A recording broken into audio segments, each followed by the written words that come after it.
animals coming out from all over this amphitheater. So please remain seated until I say thank you and good night. Can we all do that? Yeah! Fantastic. Now last but not least is the most important message of all. As we all know, this is the night safari and many of our animals here are nocturnal. That means any bright lights, any sudden flashes from the cameras may scare them, startle them, or even distract them during the show. So here's where we need your help to make sure all of your flashlights and all of your spotlights are switched off. Can we do that for the welfare of our animals? Yes! Now, since this is such an important message, I want to get this message across to as many people as possible. And the way I'm going to do that is by translating this message into a few different languages that I've heard. Alright, let's start with my mother tongue. Do we have any Mandarin speaking guests? 大家晚上好，晚上好，请不要用闪光灯，好不好？好，谢谢你们。Alright, moving on. Let's try Malay. Do we have any Malay speaking guests? Selamat malam. Selamat malam. Tolong jangan menggunakan flash kamera anda, boleh? Boleh, terima kasih, terima kasih. Alright, last but not least, the most difficult one for me. Do we have any Tamil speaking friends in the house? Tamil speaking friends? Vanakkam. Vanakkam. Diver saya pergi pada biarkan further flash payang pada biarkan. Mika nandri. Thank you so much. That's the only thing I know. Now, do you believe me when I say that even after all these translations, we will still see flashes during the show? Yeah. Now, here's what we can all do, right? At any point during the show, if you see anybody near you with the flashes still switched on, just try your very best to get their attention and very kindly remind them to switch it off. Now, with that out of the way, I just have one last question, guys. Are you guys ready for the show? Yes! Come on, guys. How do we start the show like that? One more time. Are you guys ready for the show? Yes! Very well. Ladies and gentlemen, boys and girls, the creatures of the night will be on the prowl. Woo!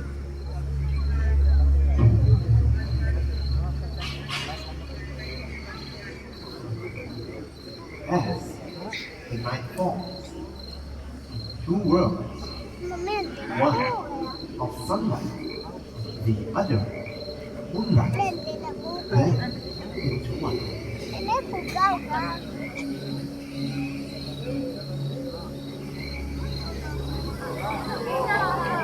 Animals that were already food search for their last bit of food before heading back. Digging with sharp claws, searches for his favorites: insects, worms, snails, and even the prize eggs.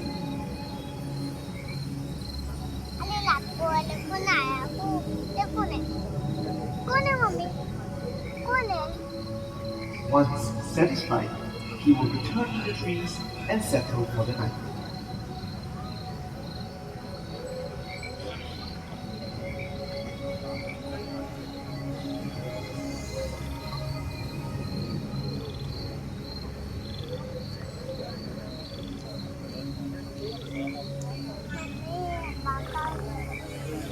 As daytime settled down to sleep, the forest, compass, and light hidden amongst the shadows, nocturnal animals emerge from the dark silhouettes. With a body designed for speed and agility, a ghost-like marble fox appears in the forest clearing. Known for their clever nature, this fox is a versatile and skilled hunter.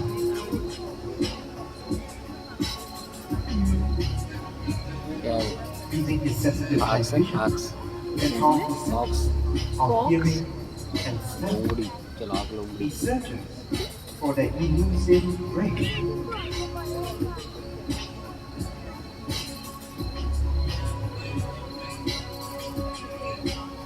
With a body striped to provide perfect camouflage, a fishing cat appears along the riverbank.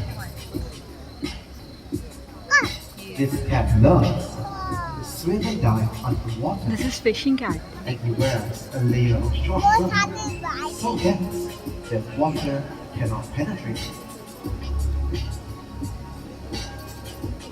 Fishing cats are rapidly disappearing due to habitat loss and poaching. They deserve our protection before this quiet hunter disappears forever. Now, a very good evening and welcome to the world of the night predators. I've often been asked, how do nocturnal animals survive? Now, alright creatures have unique adaptations for survival in the forest. For example, we have the binturongs! Yet they can color, they are almost invisible at night. With their excellent eyesight and quiet ways of moving through the dense forests of Asia, they are able to pounce on small mammals easily.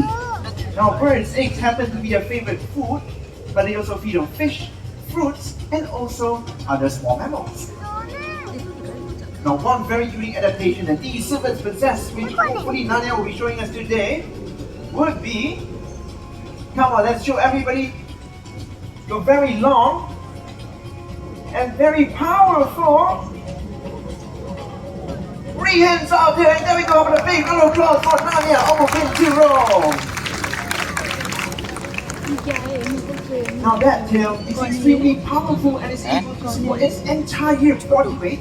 Now for Nanya's case, it's around 14 kilograms, so you can see just how powerful that tail actually is. Now when Nanya makes his way back, take a look at the way he walks. Now the binturongs are also known as the Asian bearcat due to their very short stubby legs and also their very bat-like walk. Now these binturongs can also live up to 20 years in the wild, which is relatively long for such a small animal. Alright, looks like Nanya is about to head back. So a big round of applause once again for Nanya, our binturong. Now, civets like the binturong rely on their very keen sense of smell for survival. Other nocturnal animals rely on their very acute hearing power. For that, of course, we are talking about the owls. Now, everybody focus your attention to the first staircase coming down with Bulan. We have Bulan, our Malay fish owl. Now, Malay fish owls can be found in Southeast Asia, and they are one of the most common owl species you can find right here in Singapore. Now, owls are known to be the quietest raptors in the world when it comes to their flight. Now, does anybody here agree? Now, who says these owls are very, very quiet when they fly? Show of hands, please. Who says yes? Nobody? Alright, okay, I see quite a few kids. Now, today we're going to demonstrate just that, but for that we need everybody to please remain seated. Make sure your flashlights are all switched off and focus your attention all the way to Bulan.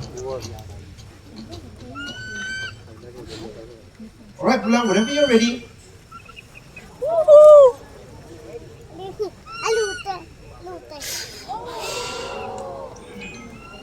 There we go, wasn't that a very beautiful clap for the big of the applause for Bulan, our Malay fish owl once again.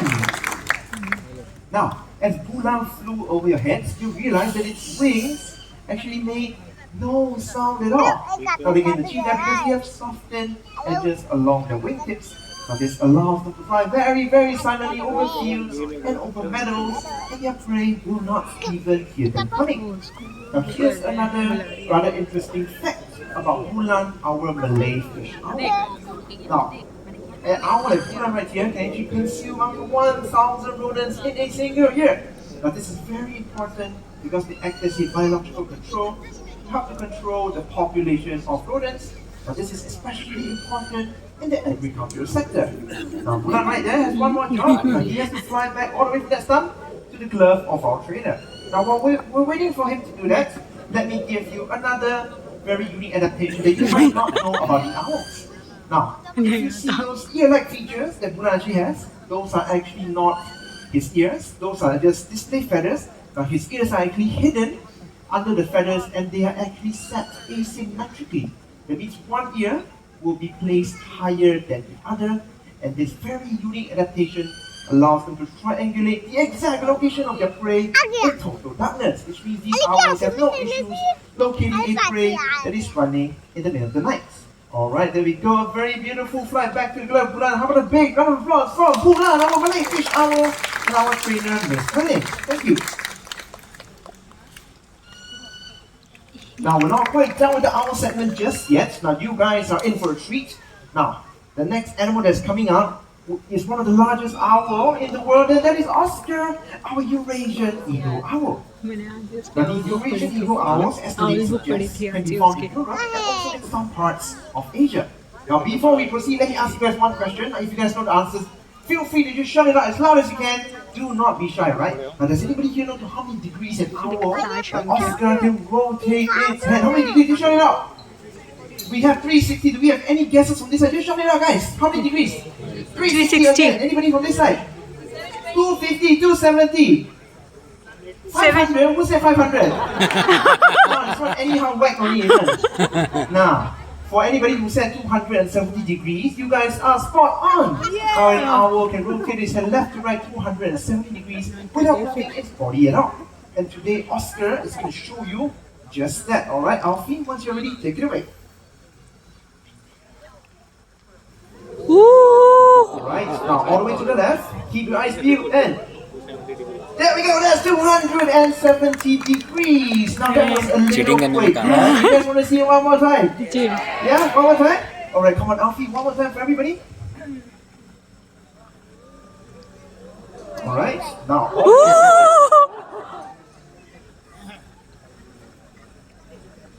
Oh, that's another 270 degrees by Oscar, our Eurasian eagle. Now, an owl can do that because their eyes are not like us humans. They cannot move their eyes left to right or up and down. So to be able to compensate, they need to rotate their heads 270 degrees to have a good look at their surroundings. Now they can achieve that because not only do they have a very long and very flexible neck, they also have twice the amount of neck vertebrae compared to us humans. So, alright, looks like Oscar is about to head back. So once again, a big round of applause for Oscar, our Eurasian eagle owl, and our trainer, Mr. Alfie. Thank you guys. Now from King to the Sky, let's move on to the African continent. There we go. Oh, there we go. Showing off his very beautiful wingspan right there. Now this wing can actually go up to 6 feet in length. Alright. Now for this next segment, we're going to meet up one of the smaller species of canines you can find in the desert of Africa. Now, a gentle reminder, right, for anybody sitting in front, if the animal comes close to you, do not reach out to touch them, okay? Now just keep your hands to yourself and focus your attention to the right hand side of the stage. Coming up very soon will be a very cute animal that goes by the name of Foxtrot. Foxtrot is our fennec fox. Now they have a very large ear-to-body. They have a very large ear-to-body ratio. They're the largest, measuring up to 6 inches in length. They use these large ears to listen for the prey hidden underneath the surface of the ground or in wooden crevices. Now these foxes can also jump up to 1 meter in height and spring forward 1.2 meters just like that to either catch a prey or avoid predators, making them very difficult animals to catch. Now those very large ears that Foxtrot has, not only are they very helpful for him to hunt, they are also very useful to help dissipate any excess heat in the very hot desert of Africa. Alright, looks like Foxtrot will be here very soon. So I'm going to big round of applause for Foxtrot, our fennec fox, and our trainer, Miss Daphne. Now with the fennec fox, we talk is one of the smallest species of canines you can find in the desert of Africa. But for this next segment, we're going to show you an animal that is much, much larger. But a gentle reminder once again, please remain seated.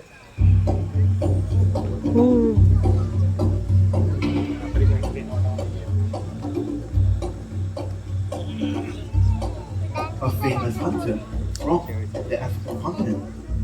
This animal possesses a keen sense of smell, able to detect hunters from many miles away.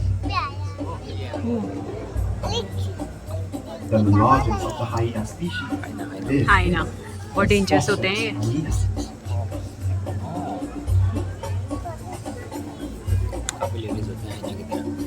They are powerful dogs able to rush over even though of an elephant.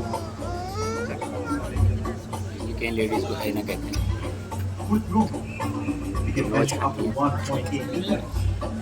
The average height of more than a human being.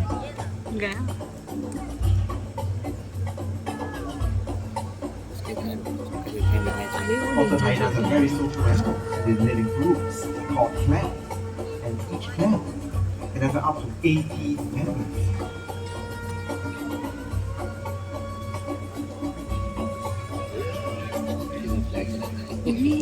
Now, many people think that hyenas belong in the canine family due to their dog-like features, but in fact, they are actually more closely related to the cats. Now, speaking of cats, another African hunter that will be joining us very soon will be the African serval. Now, everybody keep your eyes peeled to the exhibit. We will be joined by a very beautiful looking cat very, very soon. Now, they resemble a miniature cheetah except for their... This is not an animal, by the way. This is a human female, right? Now, everybody just keep your eyes peeled. Very soon, we will be graced by the presence of a very beautiful feline.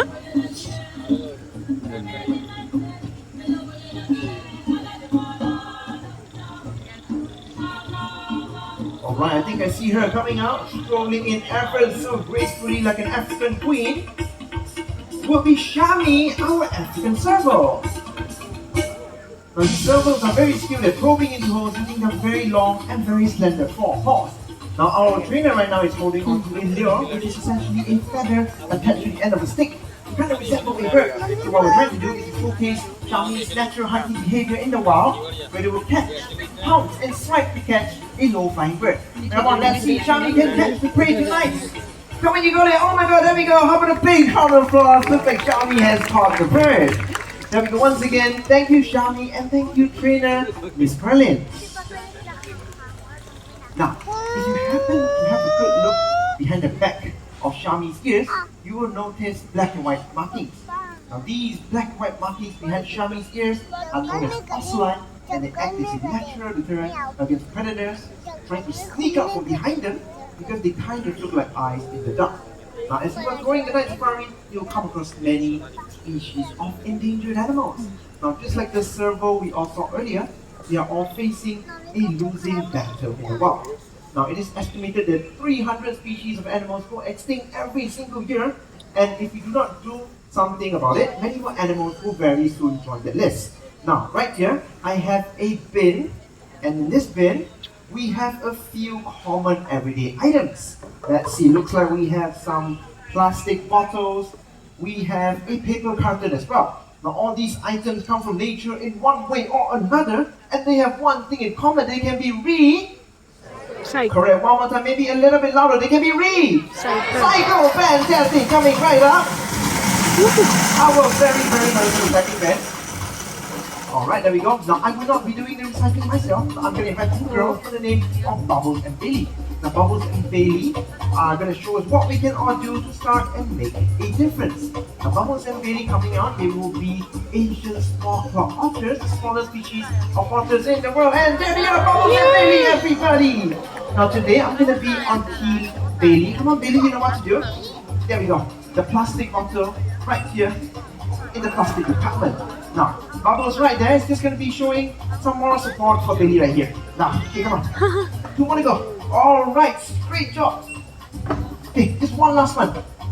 Alright, right here, drop it in. Alright, nice. Now that we're done with the plastic bottles, girls, do you want to start with the paper carton? Hello? Girls, hey! Paper. Well, they still did a wonderful job though, right? So Bubbles and Bailey, our Asian small-clawed otters. Now, I think it's their way of telling us that if they can recycle, so can we.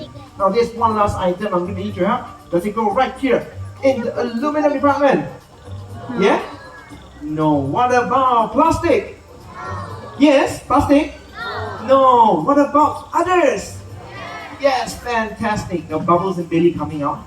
They may be very small, but they carry a big message, which is to reduce, to reuse, and recycle. Well, our journey through the night is coming to an end, but let's not forget the lesson that we've learned. Now, from the owls in the sky, the raccoon on the forest path, they want to remind us to protect their cousins in the wild and the fragile environments that they call home. Now, what we do makes a difference, but we have to decide what kind of difference we would like to make, because the greatest threat to our planet is still the belief that somebody else will come and save it for us. Now, I would like to conclude our creatures of the night show. On my left, we have Alfie with Bulan, our Malay fish owl. On my right, we have Alina with Rainbow, our Rainbow Horn Owl. And let's not forget Razali up there for the sounds and the lights. Now, you guys have been a wonderful, wonderful crowd. Thank you guys so much for coming. Have a good evening, the night boys. Thank you and good night.